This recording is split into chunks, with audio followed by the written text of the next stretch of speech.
Hey everyone, it's Melissa here with Tips and Tricks with Anita. I'm excited to tell you a little bit more about fabric colorway planning and how we do this at the Anita Goodesign office.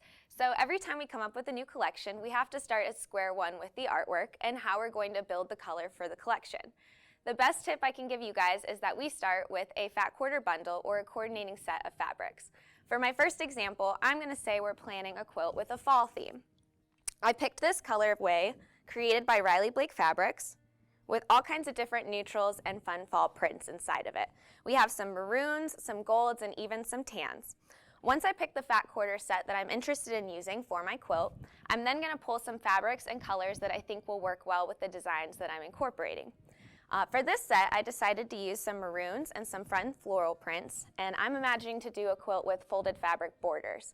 So with borders, I want something fun and eye-catching that will draw the attention, but you also don't want to distract from the overall quilt. In order to not make it too busy, we also want to pull in some neutral fabrics. So once I've chosen my fat quarter set, I'm then going to choose some solid fabrics to help tone it down just a little bit. Once I know my colorway has some browns, tans, and reds in it, I start pulling some solids based on that. So I have some nice solid colored cottons here. I stuck with cotton for the whole set since it's the easiest to work with and best to find for fat quarters. Once I've established my solids, since I already have in mind that I want to do a folded fabric quilt with the borders being the fun part, I think I'm going to use a lighter muslin as the base fabric. Once you've chosen a neutral or a base fabric as well as your fun accent fabrics, it's time to choose the threads you're going to use for the collection. My best tip is that I like to match all my solid fabrics first with the colors of threads that will go with it closest. So if I know my base fabric is going to be a neutral muslin color, I'm going to pick a matching color for that, so if there is quilt stippling, you won't really notice the stippling in the background.